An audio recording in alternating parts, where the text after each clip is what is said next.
Hindi ko na malaya na lumuluhan na pala ako habang ang malakas na kabog ng dibdib ay napalitan ng sakit. Sakit na hindi ko alam kung para saan.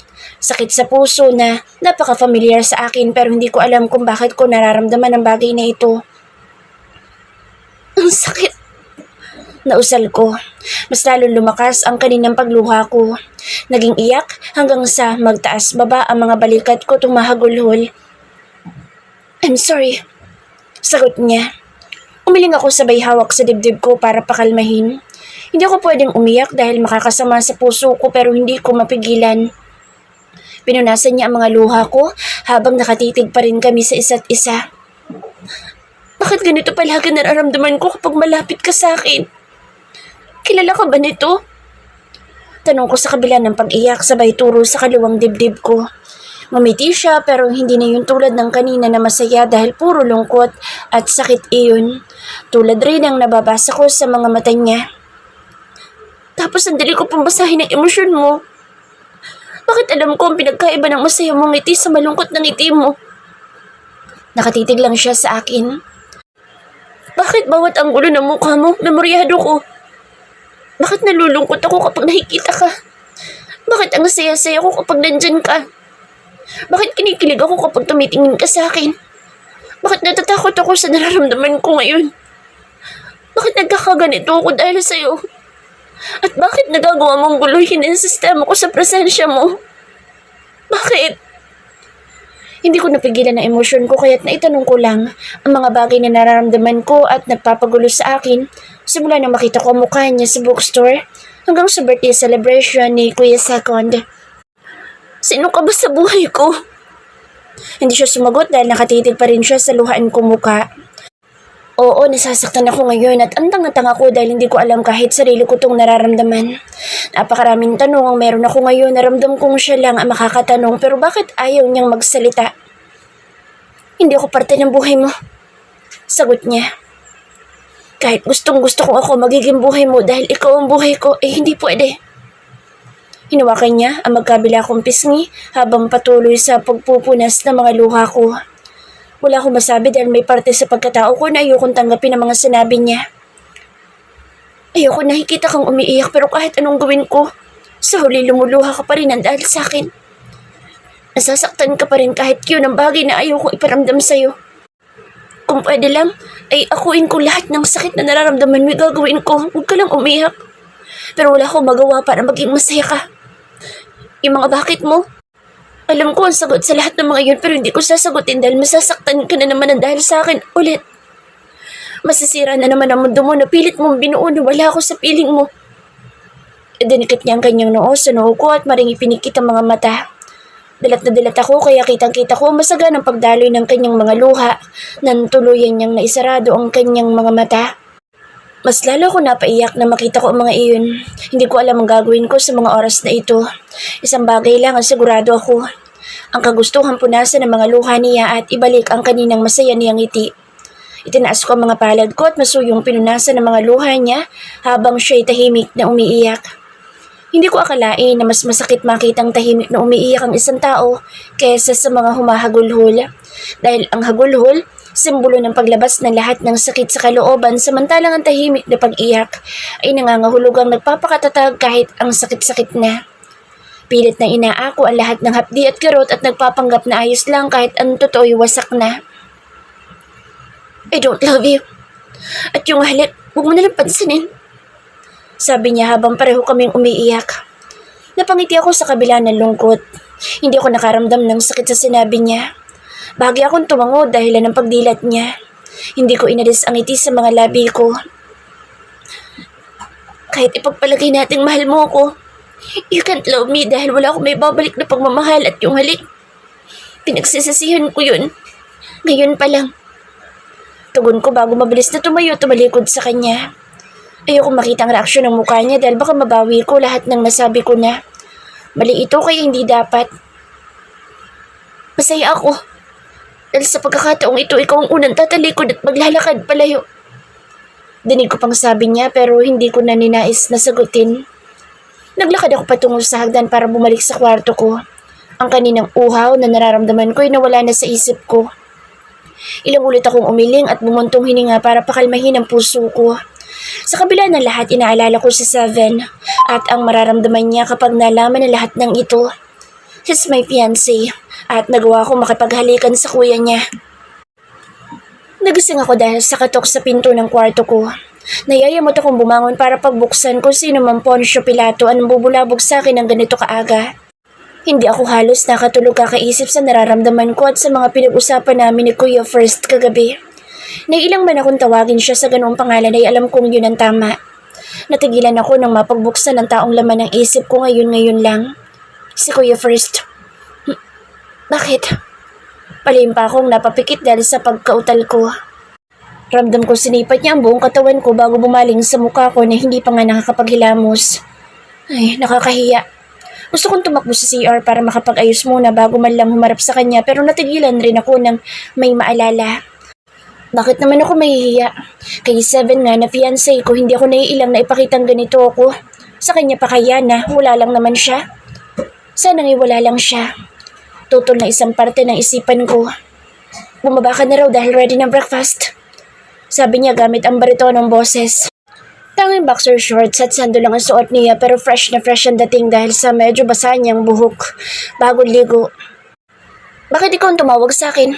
Nasaan si pitong bansot? O di kaya naman si Kuya Second, Kuya Third, Kuya Fourth, Kuya Fifth at Kuya Sixth? Tanong ko. Wala akong pakaalam kung lumalabas akong OA ngayon.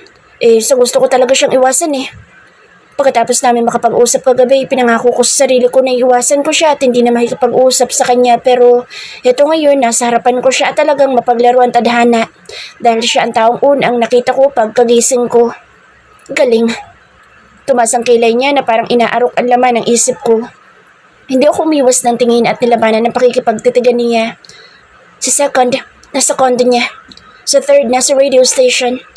Si Fourth, nasa firm niya. Si Sixth, natutulog pa. Si Fifth, kumakain na sa baba. At si Seven, nag-iimpake dahil napaagad daw ang schedule ng medical mission nila. Ngayon ang alis na Seven? Nalaka ang mga mata ko at hindi na hinintay ang sagot niya. Mabilis akong tumakbo papunta sa kwarto ni Seven. Akala ko ba next week pang medical mission na sinalihan niya pero bakit ngayon agad? Kailangan ko nga sabihin sa kanyang nagawa kong kasalanan dahil nakukonsensya ako ng sobra pero aalis naman siya. Princess Laika, huwag kang tumakbo! Pagalit na sabi ni Kuya First nang maabutan niya ako sa pagtakbo. Napatigil ako dahil sa mariing paghawak niya sa kamay ko para pigilan ako. Hindi siya aalis hanggat hindi ka nakikita kaya huwag kang magmadali tumakbo dahil masama sa'yo. Pangaral niya na sinang-ayunan ko na lang. Madalas ko talaga makalimutan ang problema ko sa baga at puso kaya napapatakbo ko kahit bawal. Bitawan mo ng kamay ko, hindi na ako tatakbo. Sabi ko sabay bawi ng kamay ko, tinalikuran ulit siya para tuluyang puntahan si Seven. Nabutan ko ito nag-aayos ng necktie at nakakalat sa kama ang mga damit at malatang dadalhin siguro. Nakangiti itong tumingin sa akin mula sa reflection ng full-length mirror at sinanyasang lumapit sa kanya na mabilis kong sinunod. Niyakap ko siya ng mahigpit mula sa likod at inihilig ang ulo ko doon. Sorry, nausal ko. Haharap sana siya pero pinigilan ko. Ayoko makita niya ang lungkot sa mga mata ko at ayoko namang makitang magagalit siya sa akin kapag sinabi ko ng dapat kong sabihin. Lahat ng kabutihan na pwede ipakita na isang tao ay naipakita na sa akin ni Seven. Hindi niya ako itinuring na pabigat kahit konting kabot at galaw ko lang ay maaari akong atakihin ng hika. Inaalagaan niya ako at minahal ng sobra pero ito lang ang igaganti ko. Nahihiya ako para sa sarili ko dahil alam kong hindi gawain ng matinong babae ang makipaghalikan sa ibang lalaki kapag nasa loob ka ng isang relasyon. Mas malalapay kapatid niya pero nagawa ko. May problema ba, Princess? Bakas ang sobrang pag-aalala sa boss niya. Pagkarinig ko sa tanong niya ay parang may sariling isip ang mga luha ko na nagsilabasan. Mariin kong kinagat ang labi ko para pigilan ng pagkawala ng hikbi habang umiiling. Mas lalong humigpit ang pagkakayakap ko sa kanya nang magpumulit ulit siyang humarap sa akin. Don't cry, Princess. Baka kasama sa'yo. May umaway ba sa'yo? Isumbong mo sa akin at pakukulong natin. Tanong ulit niya gamit pa rin ang nag-aalalang boses. Mas lalo lang ako napaiyak kapag nararamdaman ng sobrang pag-aalala niya sa akin. Wala. Huwag mo akong pansinin. Tugon ko. Sa pangatlong pagkakataon ay nagpumulit siyang humarap sa akin na hindi ko na napigilan. Nagtagis ang mga bagang niya nang makitang masagana kong pagluha. Hinawakan ni Seven na magkabila kong pisngi para punasan ng mga ito. Tell me, bakit ka umiiyak? Ang aga-aga pa pero nagkakaganyan ka na. Sinong may gawa sa'yo? Sorry. Paulit-ulit ko sabi. Para saan ang sorry? Princess, calm down, okay? Kung may nagawa kang kasalanan, kaya ka nagsusorry ngayon pa lang, sinasabi ko sa'yo pinapatawad na kita. Alam mo naman, di ba, na hindi ka pa nakakagawa ng pagkakamali na patawad na kita? So huwag ka matakot sabihin sa akin kung bakit ka umiiyak at bakit ka nagsusorry. Ha? Malambing niyang paliwanag. Isinandal ko sa malapad niyang dibdib ang mukha ko. Rinig na rinig ko ang malakas na kabog ng puso niya na nagpapatunay na mahal niya nga ako. Mariin akong pumikit at ilang sandali iyong pinakinggan bago kusang bumuka ang bibig ko para sabihin sa kanya ang nangyari kagabi. Binalot kami ng matinding katahimikan. Pagkatapos ko ikwento sa kanya ang lahat-lahat. Wala akong sekretong kayang itago sa kanya kaya kahit alam ko masasaktan siya, ay inamin ko pa rin kaysa sa iba niya malaman. Sorry. Sabi ko ulit habang nanatili sa yakap niya. Narinig ko ang paghugot niya ng malalim na buntong hininga bago niya hawakan ang baba ko para tumingin sa kanya. Pinilit ka ba niya? Tanong niya sabay haplos sa pisngi ko. Mabilis akong umiling. Ngumiti siya ngunit yung ngiting alam kong hindi tunay. As long as hindi ka nasaktan ay hindi ako magagalit.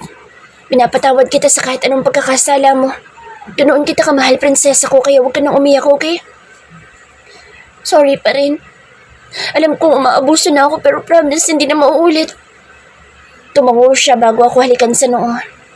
Naniniwala ako sa iyo, princess, at may tiwala ako sa iyo. Honestly, masakit dito ang nalaman ko. Sabay turo niya sa dibdib niya, kaya napayuko ako. Masakit dahil mahal na mahal kita at may ibang nakahalik sa iyo pero kaya kong tiisin ang lahat ng iyon basta ba mananatili ka lang sa tabi ko. Seven. Naluluhang usal ko sa pangalan niya. Manatili ka lang sa tabi ko and I'll do the rest. Ako ang magmamahal at mag-aalaga sa iyo basta wag mo lang akong iiwan dahil pakakasalan pa kita. Nakangiting sabi niya. Muli akong yumakap sa kanya at tumingkayad para pupugin siya ng halik sa mukha. Hindi pa ako nagtutoothbrush, bahala ka. Pangaasar ko. Tumawa lang siya. I love you. Sabi niya habang panay ang tawa sa paghalik ko sa mukha niya. Habang siya naman ay nakaalalay sa bewang ko ang mga kamay. Pagkatapos ng ilang sandali namin pagyayakapan ay tinulungan ko siya sa pagbibis at pag-iimpake. Bago kami bumaba para kumain ng breakfast. Ganoon ang palagang sitwasyon namin ni Seven kapag nagkakaroon ako ng kasalanan. Masyado siyang mabait kaya alam ko magiging mabuti rin siyang asawa at ama sa mga magiging anak namin. Bakit naman napaaga ang pag-alis niyo? Tanong ko bago kami tuluyang nakarating sa dining. Naabutan namin si Kuya Fif at Kuya First na kumakain ng breakfast. Bumati lang ako sa kanila bago umupo sa upuang ipinaghila sa akin na Seven. Umupo siya sa tabi ko bago bumaling sa akin. Baka raw kasi may dumating na bagyo sa susunod na araw. So, mas pinaaga kami para kahit dumating ang bagyo ay nasa location na kami. Paliwanag niya. Kinuha niyang serving spoon at nilagyan ako sa pinggan ng fried rice at organic egg. Ipinagtimpla niya ako ng milk at inihain sa akin ng mga prutas. Malapad ang ngiti ko habang pinagmamasdan ng seryoso niyang mukha na inaayos sa mga pagkain ko. Pero nawala ang sigla ko nang makitang nakatitig si Kuya First sa bawat galaw ko. Nakatinginan kami at agad akong umiwas at muling bumaling kay Seven. Eat up. Ubusin mo lahat ng yan, okay? Anya. Yes, Doc. Sabi ko sabay saludo kaya natawa silang dalawa ni Kuya Fip. Yes, Doc daw pero mamaya pa simpleng pupunta sa sink at palihim na itatapon ng gatas at mga prutas. Kantsaw ni Kuya Fip. Nakakunot noong bumaling sa akin sa pitong bansot kaya nagpisay na ko tapos namaan ang tingin sa Kuya Fip. Ginagawa mo yun? Tanong ni Seven. Napapakamot sa ulo kung tumango na ikinabuntong hininga niya. Ayoko kasi sa amoy ng gatas na iyan. Isa pa nakakasuka ang lasa pati ng mga prutas. Ew. But princess, kailangan mong kainin ng mga iyon para maging healthy ka. Healthy na kaya? Angal ko. Para maging mas healthy ka. Sagot niya pa sabay iling. Napasimangot na lang ako. Akmang susubo na ako ng fried rice nang bumaling siya kay Kuya First kaya natigilan ako. Kuya, pakipilit sa batang ito na kumain ng mga healthy foods kapag wala ako ha. Matigas ang ulo nito kaya ikaw nang bahala. Bilin niya sa kuya niya. Magkaedad lang kaya tayo. At isa pa, hindi ko kailangan na magpapakain sa akin, no? Uuwi naman kami ni Lian mamaya sa bahay. Angal ko. On the way na sina Mamita at Papito ngayon, papuntang New Zealand para sa bakasyon nila. Napalingon kami lahat sa kadarating lang na si Lian. And as usual, kay aga-aga seryoso na naman ang muka. Nakasunod lang ang mga tingin namin sa kanya nang umupo ito sa bakanting upuan sa tabi ni Kuya First. Napahigpit ang hawak ko sa kutsara na magsimula na naman ang kakaibang pakiramdam na lumulukob sa puso ko. Ewan ko ba, pero nang makita ko magkatabi sila at parang pinagbiyak na bunga, ay may kung anong humaplos sa puso ko. Ayoko maging babysitter, kaya dito na muna tayo. Masungit niyang sabi ulit na parang siya ang matanda sa aming dalawa. Ano ako baby, na kailangan i-babysit? Uuwi ako kahit wala si mom at daddy. Inirapan ko siya. Okay. Anya na may kasama pang kabit-balikat. May mumu doon. Nagsisimula na naman kayong dalawa. Tama na yan. Natatawang saway ni Seven sabay kindat kay Lian na ikinatango naman ng isa. Mas lalo ako napasimangot. So, dito muna kayo sa bahay pansamantala para may magbantay sa inyo. Hindi namin kailangan ng tagabantay. Depends ako. Kailangan. Sino magpapaalala sa iyo ng meds mo kapag wala kayong kasama doon? Sino magluluto ngayong nasa bakasyon ngayon si Nana Lily? Aniya. Natahimik ako nang maalalang wala nga pala ngayon si Nana Lily sa bahay dahil pinabakasyon ito ni na Daddy. Isa pa masyado na matanda si Nana Lily para magbantay sa amin. So dito muna kayo. At least nandito si Kuya First. Mababantayan kayo at umuwi rin minsan si na Kuya.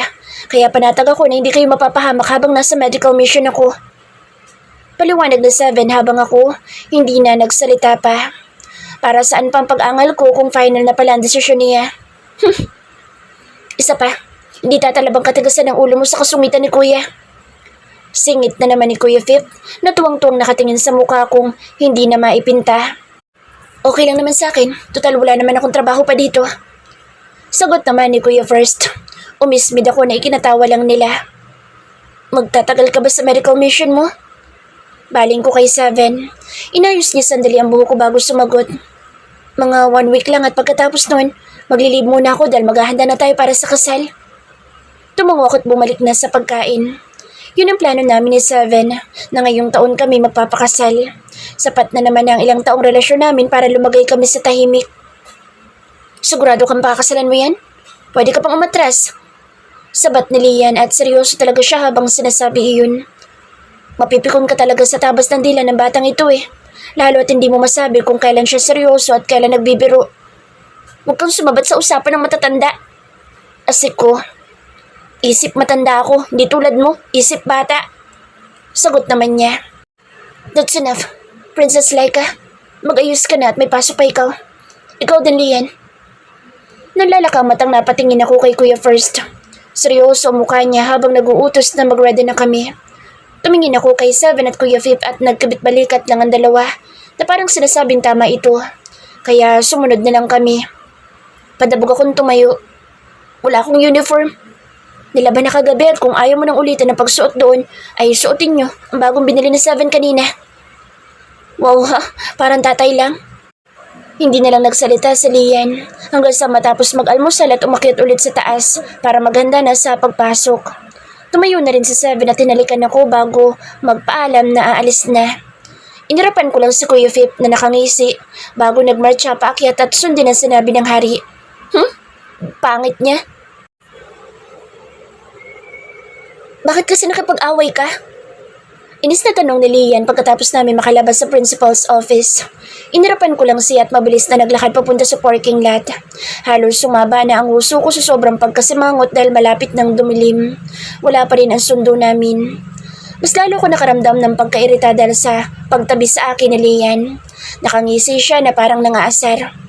Huwag kang sumimangot, ang pangit mo. Anya, huwag kang umisi dahil mas pangit ka. Asiko at binato siya ng shoulder bag ko. Let's go. Nandito na ang sundo natin. Sagot niya at walang pakundangan akong hinila sa tapat ng kotse kakaparada lang. Bubukas iyon at iniluwa ang nakakunot na mukha ni Kuya First. Tumingin ito sa akin na bakas ang pagtataka bago nagtanong kay Lian. Ano nangyari sa kanya? Pinatawag sa principal's office. Bakit? Nakabaling na ito sa akin. Humalukip-kip ako at askilay ko siyang tiningala. Sa susunod kung magpipresenta ka po na maging tagabantay namin, siguraduhin mo pong nagagampanan mo ng mabuti. Po, malapit nang mamuti ang mga mata namin dito kakahintay po sa'yo. Imbis ay itala ko at pinagdiinan ng salitang po. Para sabihing mas matanda siya sa amin kaya dapat ay mas responsable siya. Bago mabilis na pumasok sa backseat ng kotse niya. Sumunod naman agad si Lian at tumabi sa akin. Si Kuya First naman ay sa driver's seat. Tumingin siya sa rearview mirror para tingnan kami. Hindi tayo aalis hanggat hindi mo sinasabi kung bakit napatawag ka sa principal's office. May diing sabi niya. Hindi pa rin ako nagsalita. Ayoko ngang ulitin lahat ng pinagsasabi ng bobong babaeng iyon dahil naiiyak lang ako sa sobrang inis. Lian, ikaw na lang magkwento. Utos niya sa kapatid ko. Napangisip ako sa klase ng utos niya. Iutos mo na lang lahat ng bagay kay Lian. Huwag lang magkwento dahil sobrang tamad niyang magsalita. Nakakatamad magsalita. See? Hindi mo magagawang pagsalitain iyan unless may suhol na libro and take note. True si Sia. Dapat science fiction ang genre. Kung hindi, walang favor na tatanggapin yan. Okay. Simpleng sagot ni Kuya First. Nakalimutan kong pareho pala silang may bayad kung magsalita. Nalaka mga mata ko nang muli itong lumabas sa kotse at naglakad papasok sa school namin.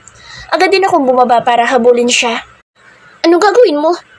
Tanong ko sabay hila sa braso niya para pigilan. Pupunta sa principal's office at tatanungin ko bakit ka pinatawag doon. Anya, napipikon tiningnan ko siya ng masama. Hindi mo na kailangan gawin yun, okay? Bakit ba ayaw mo ipaalam sa akin, ha? Namewang siya sa harapan ko at halatang nawawalan na rin ng pasensya. Kasi hindi naman importante. Alam kong importante iyon dahil hindi kayo patatawag kung wala lang. Asik niya. Bakit ba napaka-big deal sa'yo ng bagay na yun? Kung sa akin nga wala lang, bakit ikaw ang kulit mo? Napagtaasan ko siya ng boses dahil hindi ko alam ang gagawin para pigilan siya. Bakit big deal? Dahil ikaw ang sangkot at lahat ng bagay na may kinalaman sa'yo ay mahalaga sa akin. Sagot niya. Natahimik ako at nag-iwas ng tingin dahil sa lakas ng boss niya ay maraming mga tao ang nakarinig. For Pete's sake, halos alam ng buong mundo na ang fiancé ko ay ang sikat na psychiatrist sa buong Asia. Tapos ito ako ngayon nakikipagbangayan sa kapatid nito na kung ano-ano lumalabas sa bibig. Sa'yo lang ako makulit. Dugtong niya pa. Mariin akong pumikit at bumuntong hininga bago siya harapin. Sasabihin ko na kaya bumalik na tayo sa kotse. Dahil nakakayang pinagtitinginan na tayo ng mga tao. Sagot ko habang pilit na pinipigilan ng panggigigil na sapukin siya. Wala akong pake kung mas matanda pa siya sa akin dahil kapag nagpumilit siyang pumunta sa office, hindi ako magdadalawang isip na sapukin siya. Tatalikod na sana kami para bumalik ulit sa sasakyan nang makarinig ako ng matinis na tawa at malakas na palakpak. Taas kilay ko iyong nilingon at hindi nga ako nagkamali. Nandito na naman ang babaeng nakaaway ko kanina sa loob ng girls' CR. Kaya ako napatawag sa office. Lumingon din si Kuya First at tumingin sa babaeng kadarating lang. Oh, ikaw si First Miller, right? Marting tanong niya. Hindi tumango si Kuya First at hindi rin umiling. Parang rebulto lang itong nakatayo at seryoso ang muka. Ikaw nga yun, for sure. Bakit ko naman makakalimutan ng isang katulad mo? Remember sa US? Sabi pa niya. Ang kapal talaga ng muka. Hindi ko nga alam ang pangalan ng babaeng ito pero kung umasta sa harap ko parang close kami. Landi. Pabulong ko sabi pero sinadya ko talaga iparinig sa kanya. Humalakak siya. Malandi? Well, mas may lalandi pa ba sa'yo kung magkapatid ang tinutuhog mo? Nanunoy ang sabi niya. Nagpanggap akong hindi naapektuhan sa mga sinabi niya kahit ang totoo ay gusto ko nang umiyak. Hindi totoo ang sinasabi niya dahil alam ko sa sarili kong ginagawa ko ang lahat mapalayo lang sa lalaking katabi ko ngayon. Pero mismo ang pagkakataon na naglalapit sa amin. Sasagot na sana ako nang sumingit si Kuya First. Medyo nagulat pa ako dahil hindi na seryoso mukha nito, kundi may ngising mapanuyana. Iyong tipong ngising ng isang tao na sinasabing nakakasuka ka. Yun ang ngising ibinigay niya sa babaeng kaharap namin ngayon. Oh, I remember you, miss. Ikaw yung babae sa club sa US. Yung babaeng lumuhod sa akin para ikama ko. Walang habas niyang tugon sabay pasada ng tingin sa kabuuan nito na halos lumuha na ang dibdib. Wala ako sa mood ng time na iyon, kaya tinanggihan kita. May pangiinsulto pa rin sa boss niya. Why not mamaya? Ituloy natin. Kahit alam ko strategy niya lang iyon para insultuhin ang babaeng ito na mukhang lalaki naman, ay mas lalong nadagdagan ng iritasyon ko. Ganun ba siya? Magiya ng success ang babae? Parang isinawsaw sa suka mukha ng babae sa sobrang puti sa pagkapahiya. Sinong malandi sa amin ngayon? At least ako ni minsan hindi pa ako lumuhod sa lalaki para lang may kama ako. Gosh. No. Wala akong balak na ulitin ang bagay na yun. Sabi niya bago bumaling sa akin. Ang swerte mo naman. Kahit baliw ka, dalawa sa Miller Brothers na nagkakandarapas sa'yo. Sabay irap at marcha niyang palayo. Baliw? Iyon ang bagay na pinag-awayan namin kanina dahil tinawag niya ako sa word na iyon. See? Sinong hindi mapapatawag sa principal's office kung ganong klaseng tao kaharap mo? Baling ko kay Kuya First nang tuluyang makaalis ang babaeng iyon. Sa susunod, huwag mo nalang pansinin na sasabihin ng ibang tao. Paano hindi ko papansinin na akong inaagrabyado? Alam mo bang pakiramdam na matawag na baliw? Alam mo ba? Kasi ako, alam na alam ko dahil yun palagi itinatawag nila sa akin. Nabaliw ako at naaawa lang sa akin ng mga kapatid mo, kaya nila ako pinoprotektahan. Sa sobrang inis ko itinulak ko siya at mabilis ako naglakad pabalik sa kotse niya. Nandun sa liyan, natutulog kaya yumakap na lang ako sa kanya at hindi na pinansin ang pagsunod ni Kuya First. Hindi na rin ito nagsalita na ipinagpasalamat ko. Tahimik lang ang buong biyahe namin hanggang sa makarating kami sa mansyon.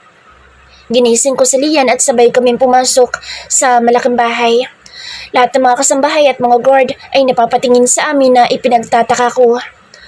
Nauna nang maglakad sa amin si Kuya First kaya nagkaroon ako ng pagkakataon na magtanong kay Kuya Ando. Kuya Ando, bakit mo pa na yung tingin niyo sa amin? May problema ba? Napapakamot ito sa ulong sumagot. Dumating na po kasi ang mag-ina ni Sir First. Anya, mag-ina? May asawa at anak siya? Hindi makapaniwala ang tanong ko. Hindi na sumagot si Kuya Ando at sanay niya na lang ako na pumasok. Bakit ganun? Hindi ko alam kung magiging masaya ako na may asawa na siya o may insulto dahil nagmukha pa akong kabit nang pumayag akong halikan niya ako. Masaya ako dahil sa pagkakataong ito'y ikaw ang unang tatalikod at maglalakad palayo.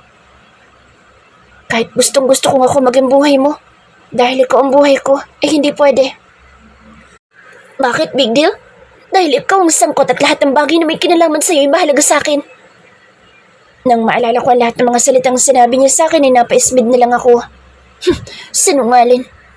Ano bang nagawa kong pagkakamali sa kanya at parang palak niya pa ata akong paglaruan? Wala naman, diba? May asawa at anak na, nagagawa pa rin manlandi ng iba. Ngayon ko lang napatunayan na hindi lahat sa 7 Miller Brothers ay matitino at tapat kong magmahal. Ibang-iba sa 7 kay Kuya First at hindi ako nagkamali na huwag magpahulog sa nalilito kong sistema. Nasa buka na pa lang ako ng front door ay dinig ko na mga nag-uusap-usap at dahil malapit na mag-dinner, alam kong nandito rin ang ilan sa magkakapatid, pati sina Tita Ninang at Tito Ninong. Inihanda ko ang ngiti ko bago tuluyang pumasok. Good evening everyone! Sigaw ko kaya lahat ng atensyon nila ay napunta sa akin. Mabilis na tumayo si na Kuya Second at Kuya Fifth na siyang nandito sa sala kasama ang mga magulang nila, pati ang isang batang lalaki at isang babaeng sa tingin ko ay mas matanda sa akin. Siguro ay ito ang asawa ni Kuya First. At ang lalaking sa tingin ko ay kaedad ni Lian ay anak nila. Princess Laika. Nagtakbuhan ng dalawang mga barako papunta sa akin at dinamba ko ng yakap. Mga kuya, ang bibigat nyo! Sigaw ko na ikinalakhak nila Tita Ninang at Tito Ninong. Namiss ka namin agad. Busy kasi ako sa shooting ko. Sabi ni Kuya Second. At hindi ako makakadalaw dito this coming weeks dahil sa lunch ng sarili ko. Pagmamayabang niya. Naks naman. Pa-autograph ako ha. Tapos bigyan mo rin ako ng latest album mo. Sabay yakap ko sa bewang niya. Natatawang ginulo nito ang buho ko. Oo naman. Pupunuin ko pa ng autograph para sa'yo. Anya. Nandito ako, Princess Laika. Nakasimangot na sabi ni Kuya Fifth. Sa kanya naman ako yumakap. Nagkita lang tayo kaninang umaga eh. Sabi ko, I know. Sabay tawa niya at kuha sa cellphone. Magpapapicture lang ako kasama ka tapos send ko kay 7 para mainggit at hindi makapag-concentrate sa trabaho. Dahil nagustuhan ko ang ideya niya ay pumayag ako magpapicture at nang matapos kaming magdaldalan ay sa kanila ako pinaupo. Kumusta ang school, Iha? Tanong ni Tito Ninong. Ayos lang po, Tito Ninong. Kaso po minsan nakakaboard dahil mali-maling itinuturo ng teacher namin. Tapos kapag kinokore ko nagagalit sa akin. Sumbong ko. Umalakhak ang matanda habang nakaakbay sa asawa. Sa sobrang talino mo kasi, nalalagpasan mo na ang kalaman ng mga guro mo. Anya. Siyempre naman po para kapag nagka-baby na kami ni Seven, ay may share ko ang knowledge ko sa anak namin. Nagliwanag ang mukha nilang mag-asawa dahil sa sinabi ko. Hindi naman kasi lingid sa kaalaman ko na gusto na nilang magkaroon ng sariling pamilya ang 7 nilang anak na mga lalaki. Kaya ganun sila kasaya kapag nagiging seryoso mga ito sa isang relasyon. May katandaan na rin sila kaya siguro nagmamadaling pag-asawahin ng mga anak para malagay sa tahimik.